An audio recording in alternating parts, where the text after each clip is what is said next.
వికారాబాద్ జిల్లా పరిగిలో డీసీఎం బోల్తా పడింది. స్క్రాప్ లోడ్ తో వెళ్తుండగా బాహర్పేట్ చౌరస్తాలో జరిగింది ఈ ఘటన. ధ్వంసమయ్యాయి పలు బైక్లు, ఒక ఆటో కూడా ధ్వంసమైంది. ఈ ఘటనతో హైదరాబాద్ బీజాపూర్ రోడ్డుపై ట్రాఫిక్ జామ్ ఏర్పడింది. డీసీఎం బోల్తా పడుతున్న సమయంలో ఎవరూ లేకపోవడంతో పెద్ద ప్రమాదం తప్పింది. సీసీ కెమెరాలో విజువల్స్ లో కూడా చూడొచ్చు.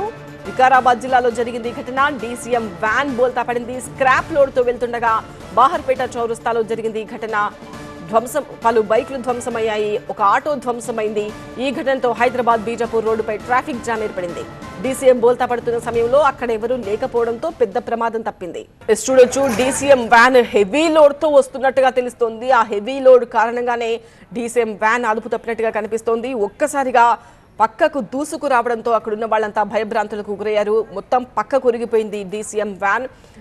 ఈ దృశ్యాలు స్పష్టంగా కనిపిస్తోంది. చాలా స్పీడ్గా వస్తుంది డీసీఎం వ్యాన్. పక్కనే ఉన్న ఆ షాప్ బ్యారికేడ్లకు పైన పడిపోయింది. లక్కీగా అక్కడ ఎవరు లేకపోవడంతో పెద్ద ప్రమాదం తప్పింది. అక్కడ కూర్చున్న వ్యక్తి కూడా కొంచెం దూరంగా కూర్చోవడం వల్ల ఆ ఇనుప బ్యారికేడ్లు లాంటివి పడ్డా కూడా అతనికి ఏం కాలేదు. అక్కడ బైక్లు ధ్వంసమయ్యాయి, ఒక ఆటో ధ్వంసమైంది. ఆ బైక్ల దగ్గర కనుక, ఆటో దగ్గర కనుక మనుషులు ఎక్కువగా ఉండుంటే చాలా పెద్ద ప్రమాదం జరిగి ఉండేది, కొన్ని ప్రాణాలు పోయి ఉండేవి.